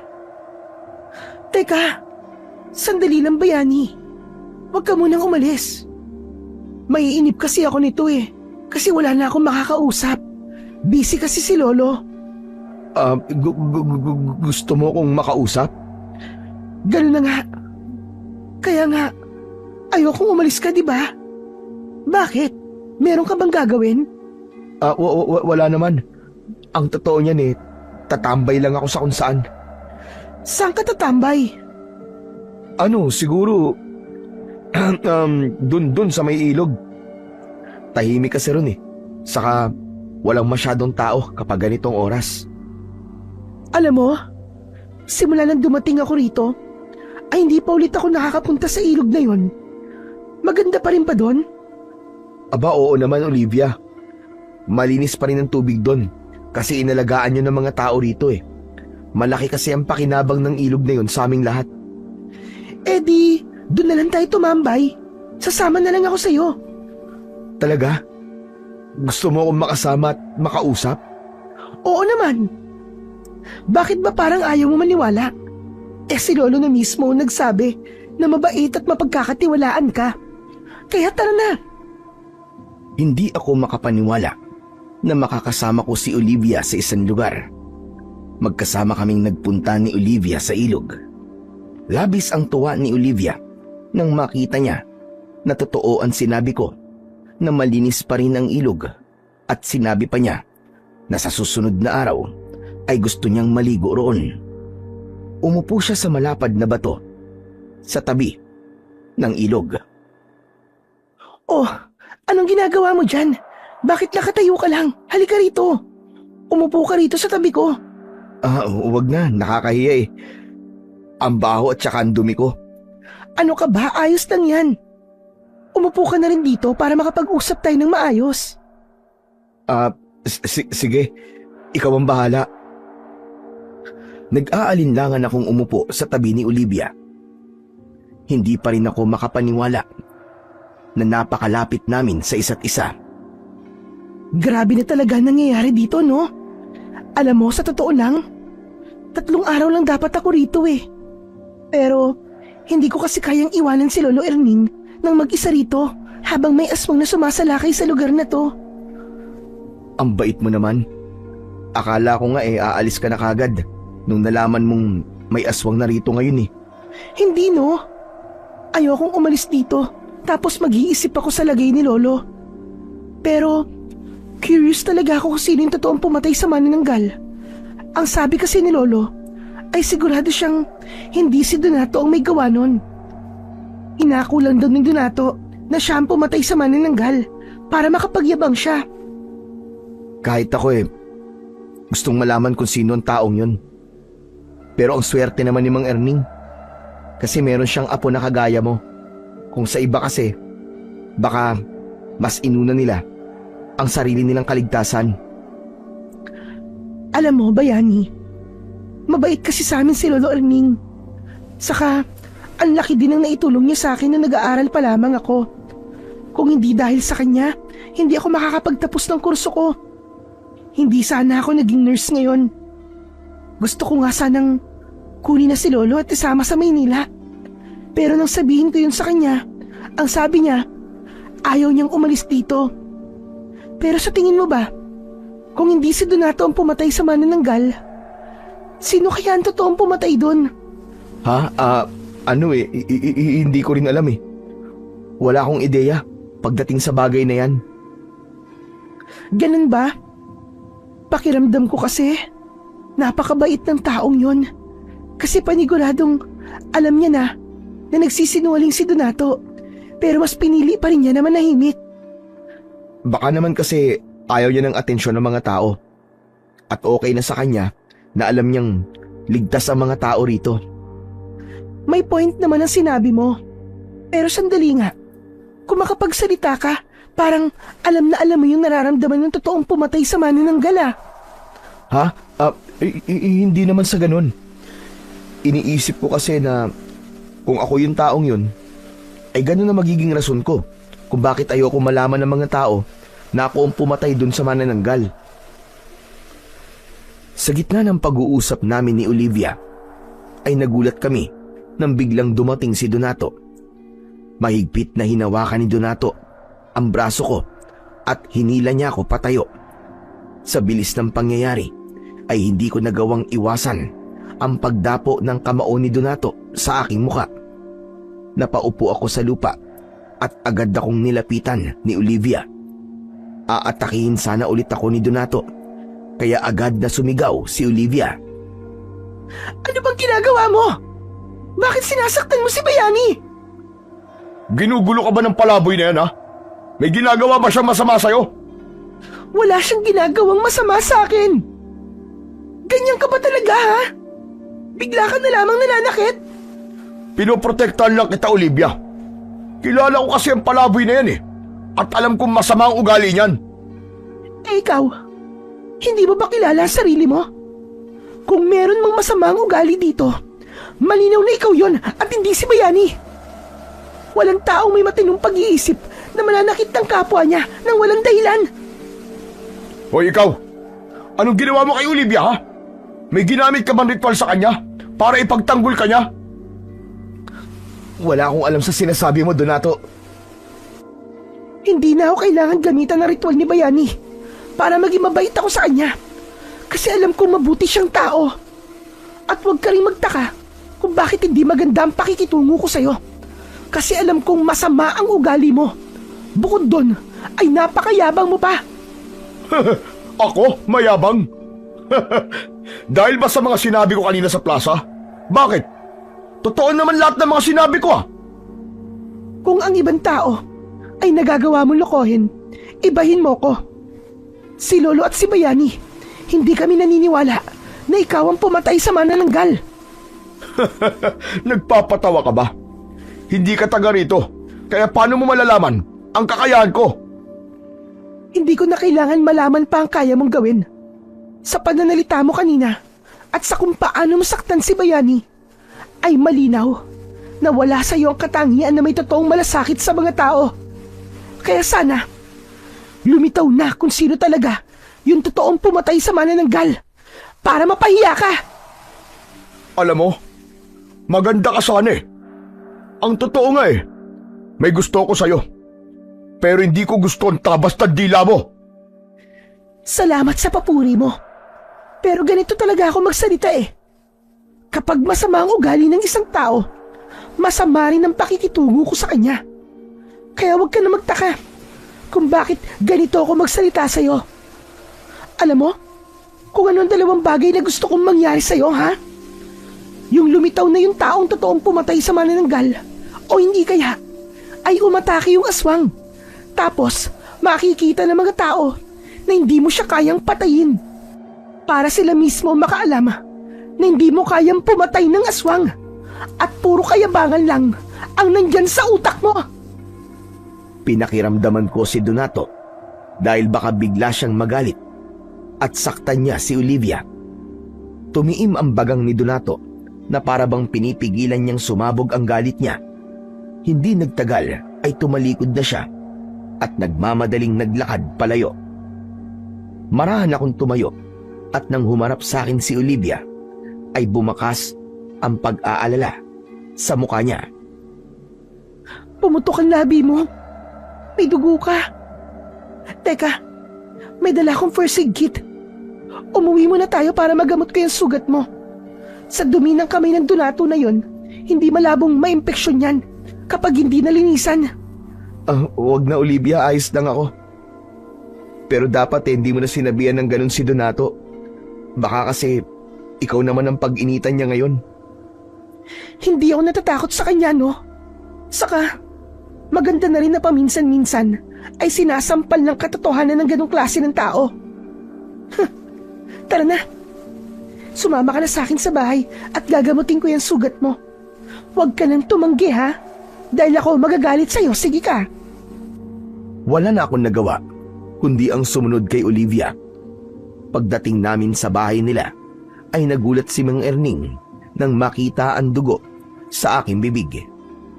Si Olivia na ang nagkwento kay Mang Erning ng lahat. Kaya galit na naman siya kay Donato. Ayop talaga, Donato na yan. Wala talaga magawang maganda. Bakit ka ba niya sinuntok? Inakala po kasi niya na may ginagawa po ako masama kay Olivia. Kahit ang totoo ay nag-uusap lang naman po kami. Gusto yata mag-feeling superhero ni Donato, Lolo. Akala niya yata ay may impress ako sa mga paandar niya. Kaya nang supalpalin ko siya, ay wala na siyang nagawa, kundi ang umalis. Tama lang ang ginawa mo, Apo. Dapat talaga ay palaging sinusupalpal ang Donato na yan. Para malaman niya na hindi lahat ay takot sa kanya. Kaya nagiging mayabang lalo ang taong yun Dahil iniisip niya na lahat ay kayang-kaya niya. Grabe nga po si Olivia kanina, Mang Erning. Nagulat po ako nang sagot-sagutin niya po si Donato. Ngayon ay alam ko na po na sa inyo nagmana si Olivia. Bata pa lang kasi si Olivia, ay tinuruan ko na siyang maging matapang at ipaglaban kung ano ang tama. Kaya hindi na ako nagtaka nang sagot-sagutin niya si Donato. Teka, tama na muna yung kwentuhan natin. Kukunin ko lang yung panlinis ko ng sugat para malinisan ko na yung mga sugat mo, Bayani. Pumasok si Olivia sa maliit na kwarto at nang balikan niya kami ay may dala na siyang maliit na bag. Sinimulan niya na ang pag-aalis ng dugo sa bibig ko bago niya nilinisan at nilagyan ng gamot ang aking sugat. Habang ginagawa yon ni Olivia, ay tila wala ako sa aking sariling nakatitig lamang sa kanya. Hindi ko akalain na sa likod ng ganda niya ay may tapang din siyang itinatago. Mas lalo tuloy akong humanga sa kanya dahil bihira sa isang babae ang kayang gawin ang ginawa niya kanina. Nang sumunod na araw, ay ginulantang kaming lahat ng isang bangkay ng lalaki ang natagpuan sa kasukalan. Kalunos-lunos ang itsura niya dahil puno ng malalalim na sugat ang buong katawan niya. Malinaw na ang naging sanhi ng kamatayan niya ay ang napakalaking kagat niya sa leeg. Awang-awa ako sa asawa ng lalaki na nawalan ng malay sa labis na pag-iyak habang yakap ang bangkay. Nang sandaling yon ay nasa tabi ko sina Olivia at Mang Erning. Maya-maya pa ay dumating ang mayabang na si Donato at lumapit siya sa bangkay ng lalaki. Umiling-iling siya at bumakas ang lungkot sa kanyang muka. Pero dahil kilala ko si Donato, ay alam kong peke ang emosyon niyang yon. Dumating na ang kinatatakutan ko mangyari. Hindi na lang hayop ang pinapatay ng aswang, kundi maging tao na rin. Base sa mga sugat na nakita ko kay Mang Arnold, ay malinaw na aswang ang pumatay sa kanya. Patawarin niyo ako kung hanggang ngayon ay hindi ko pa rin nagagawang paslangin ang aswang. Pero huwag kayong mag-alala. Dahil gabi-gabi, magroronda ako para tugisin ang aswang. Nangangako ko sa inyong lahat na hindi magtatagal ay papatayin ko rin ang aswang na yon, gaya ng ginawa ko sa manananggal. Marami ang lumapit kay Donato, lalo na yung mga matatanda. Marami ang nagpasalamat sa kanya at kung hawakan siya ng mga tao ay para siyang isang santo. Si Donato naman ay panay ang sabi sa mga tao na siya ang bahala sa aswang. Napakahusay talaga magsinungaling nito si Donato. Tingnan nyo, at paniwalang paniwala ang mga tao na siya nga ang papatay doon sa aswang. Hayaan niyo siya, Lo. Hindi ba? Merong kasabihan na walang sikreto ang hindi nabubunyag. Tama ka, Apo. Hindi magtatagal ay malalaman din ng lahat ang kasinungalingan ni Donato. At sana, kapag nangyari yon, ay mabigyan ng papuri at parangal ang totoong pumatay sa manananggal. Tahimik kong pinakinggan ang pag-uusap ni na Olivia at Mang Erning. Mas pinili kong wag nang magsalita dahil baka makahalata sila na ako ang totoong tinutukoy niya. Pero gaya ng lahat, ay kinakabahan din ako. Agad akong nag-isip ng paraan kung paano ko magagawang patayin yung aswang para wala na siyang maging biktima ulit. Pagsapit ng gabi, inihanda ko ang sarili ko sa posibilidad na pagsalakay ng aswang. Naglakad-lakad ako sa baryo habang dala ang kawayan na ginawa kong sibat. Siniguro ko na walang makakakita sa akin, kaya sa madidilim na bahagi ako ng gubat dumaan. Alam ko na malaki ang posibilidad na kung sakaling mapaslang ko ang aswang ay aakuin yung muli ni Donato. Pero wala akong pakialam kung ganun ulit ang mangyayari. Ang tanging nasa utak ko ay ang patayin ng aswang at maging ligtas ang lahat ng tao sa baryong yon. Hanggang sa napahinto ako nang may maulinagan akong mga taong nagsisigawan. Luminga ako at nakita ko ang mga taong tumatakbo. Palihim ko silang sinundan at nalaman ko na papunta sila sa bahay ni Donato. Pagdating nila roon ay kinatok nila ang pinto ng bahay ni Donato. Hindi nagtagal ay bumukas ang pinto at nakita ko na humihingi ng tulong ang mga tao kay Donato dahil sumasalakay daw ang aswang sa bahay ni Mang Erning. Teka, pasensya na kayo. Pero ilang gabi ako nagronde, kaya wala akong lakas ngayon. Kayo na lang ang bahalang magtulong-tulong na paslangin ang aswang. Babawi na lang ako sa inyo sa ibang paraan.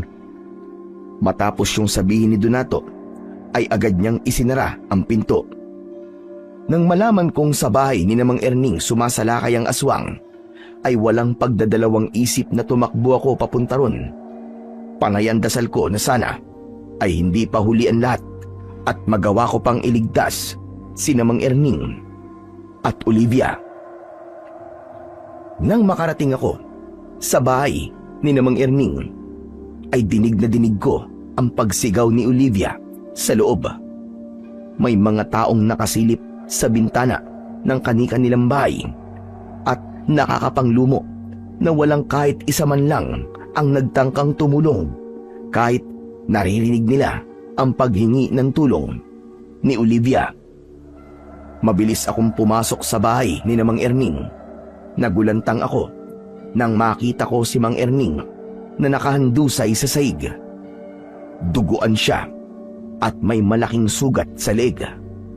Habang si Olivia naman ay nakahiga sa saig at nasa ibabaw niya ang aswang. Kahit may sugat sa braso si Olivia, ay pilit pa rin siyang nakikipagpambuno sa aswang para iligtas ang sarili niyang buhay. Hindi na ako nag-isip pa. Nilapitan ko kagad ang aswang at nang humarap siya sa akin, ay agad kong itinarak ang sibat sa kanya. Malakas na sumigaw ang aswang. Nilubayan niya si Olivia, pero ako naman ang inatake niya. Sinunggaban ako ng aswang. Napahiga ako at pumaibabaw sa akin ang aswang. Akmang sasakmalin niya ako, pero mabilis kong iniharang ang aking braso. Malakas akong napasigaw nang maramdaman ko ang pagbaon ng matutulis at mahaba niyang pangil sa aking braso. Nakita ko ang itak sa saig na mukhang ginamit ni Mang Erning para labanan ang aswang. Pinilit ko yung inabot Tiniis ko ang sakit na nararamdaman ko dahil hindi pa rin pinapakawalan ng aswang ang aking braso. Sa wakas, nagawa kong maabot ang matalas na itak. Agad ko yung ibinaon sa tiyan ng aswang. Nang maramdaman kong nanghina ang aswang, ay malakas ko siyang itinulak. Bumagsak ang aswang sa saig at hindi ko na siya binigyan pa ng pagkakataon para makabawi. Lumapit ako sa kanya at buong lakas kong itinarak ang itak sa gitna ng kanyang noo. Hindi pa ako nasiyahan. Hinugot ko yun at pinagdiinan ko sa kanyang dibdib. Hanggang sa siya ay bawian ng buhay. Habol ko ang aking paghinga nang lapitan ko si Olivia. Olivia, may sugat ka. Kailangan madala kagad kayo ni Mang Erning sa ospital. Tama nga si Lolo. Tama nga ang hinala niya. Na ikaw talaga ang pumatay sa manananggal. Malinaw na sa pinakita mo kanina na ikaw ang totoong may kakayahan na makipaglaban sa aswang. Olivia, saka na natin pag-usapan yan. Ang kailangan nating unahin ngayon ay ang pagdadala sa inyo sa ospital. Lalapitan ko sana si Mang Erning nang pumasok bigla si Donato roon at nagulat siya nang makita niyang patay na ang aswang. Agad din siyang lumabas at narinig namin ang malakas na boses ni Donato. Mga kababaryo! Maaari na kayo lumabas! Patay na ang aswang! Sa pangalawang pagkakataon, ay nagawa ko ulit kayong iligtas! Ako muli ang bayani niyong lahat! Hayop.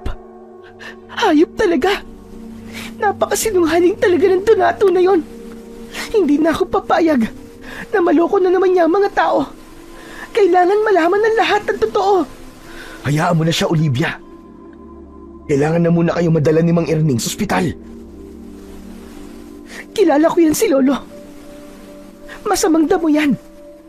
Kaya hindi pa yan mamamatay. Teka, bayani. Pagbigyan mo na ako. Mabilis lang ako. Nang lumabas si Olivia, ay sinundan ko siya dahil natakot ako na baka saktan siya ni Donato kapag nagsalita siya.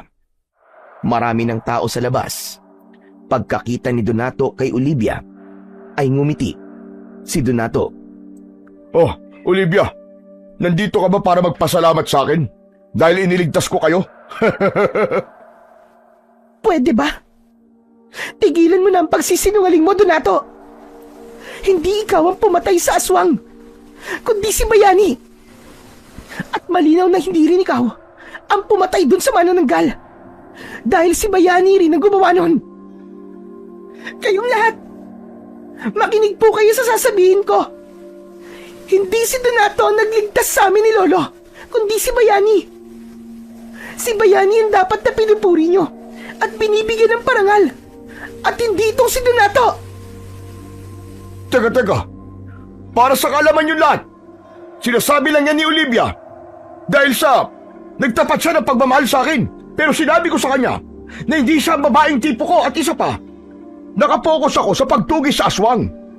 Kaya wala akong oras sa pag-ipag-ibig na yan. Sinisiraan niya lamang ako para makaganti siya sa akin. Saka, maniniwala ba kayo sa sinasabi ng isang hindi taga rito na walang alam kung ano ang talagang nangyayari dito? Walang hiya ka talaga. Ang kapal ng mukha mo. Napakasinungaling mo. Ako? Magkakagusto sa'yo? Walang matinong babae magkakagusto sa'yo. Saka hindi ko ibababa ang standards ko pagdating sa lalaki nang dahil sa'yo. Kung anong nilaki ng katawan mo, ay siya namang niliit ng utak mo. nanlisik ang mga mata ni Donato sa sinabing yun ni Olivia. Nang akmang sasampalin ni Donato si Olivia, ay hindi ko na napigilang makialam. Mabilis kong hinawakan ang braso ni Donato at pinilipit ko yun. Napaluhod sa lupa si Donato. Sa tuwing pinipilit niyang makawala, ay mas lalo kong pinipilipit ang braso niya, kaya wala siyang nagawa kundi ang sumigaw dahil sa sobrang sakit. Aray, aray! Pakawalan mo akong palaboy ka! Humanda ka sa akin pag nakawala ako rito! Alam mo ikaw, Donato, wala na sana akong planong basagin ng pantasya mo na iniisip mong ikaw ang pumatay sa manananggal at dun sa aswang kanina. Pero kung pati si Olivia ay sasaktan mo, hindi ko na kayang manahimik. Aminin mo na lang sa lahat na hindi ikaw ang pumatay sa aswang. Wala akong aaminin! Dahil ako talaga ang pumatay sa aswang! Pinilipit ko ng gusto ang braso ni Donato at halos maiyak na siya sa sobrang sakit. Aray ko! Una! Tama na! Oo na! Aamin na ako! Hindi ako pumatay sa manananggal at dun sa aswang! Ginawa ko lang naman yun para marami ang humanga sa akin eh! Tama na, Bayani! Tama na! Pakawalan mo na ako! Baka mabalin ang braso ko! Aray ko! Marahas kong pinakawalan si Donato. Hindi ako makapaniwala na magagawa ko yon. Sadyang napuno lang ako dahil maging babae ay handang saktan ni Donato para lang mapanindigan ang kanyang kasinungalingan. Tinignan si Donato ng mga tao nang may kasamang pangungutya. May mga nagbulungan pa na halatang si Donato ang pinag-uusapan. Tila hindi na kinaya ni Donato ang lahat. Nahihiya siyang tumayo at tumakbo palayo. Nang sandaling yon ay napansin kong iba na ang tingin ng mga tao sa akin. Hindi na pandidiri at pangungutya ang nakikita ko sa mga mata nila, kundi paghanga na. Isang bagay na matagal ko nang hindi nararamdaman simula nang maging isa kong palaboy. Matapos ang pangyayaring yon, ay dinala kami sa ospital sa bayan. Agad na ginamot ng mga doktor ang sugat namin ni na Olivia at Mang Erning. Makalipas ang ilang araw, ay ligtas nang nakalabas ng ospital si Mang Erning na siyang may mas malalang pinsala na nakuha sa pagsalakay ng aswang. Simula noon ay naramdaman ko na ang napakalaking pagbabago sa buhay ko. Ang mga taong dating umiiwas at kumukutya sa akin ay naging mabait na sa akin. Bilang pasasalamat, nagtulong-tulong sila upang patayuan ako ng sariling bahay, kaya hindi na ako matatawag na isang palaboy. Nakatanggap din ako ng pinansyal na tulong mula sa lokal na gobyerno na ginamit ko naman sa pagtatanim ng mga gulay. Dahil doon ay nagkaroon ako ng simpleng hanap buhay. Inamin ko rin sa lahat ang totoo na isa kong mananabas ng aswang, at yun ang dahilan kung bakit kaya kong harapin ang mga aswang. Habang unti-unting bumubuti ang aking buhay, ay naging mas malapit din kami ni Olivia sa isa't isa. Hanggang sa naging magkasintahan na kaming dalawa. Habang si Donato naman ay piniling umalis sa baryo dahil sa labis na kahihiyan. Doon ko lubos na naunawaan ang isang mahalagang aral sa aking buhay. At yun ay ang hindi dapat husgahan ng isang tao base lamang sa panlabas na anyo, dahil ang tunay na kabutihan at tapang ay hindi nasusukat sa damit, estado sa buhay o sa sinasabi ng iba, kundi sa mga ginagawa natin kapag walang nakakakita at sa bagay na handa nating gawin para sa ating kapwa, na totoong kahulugan ng pagmamalasakit at siyang tunay na kabayanihan.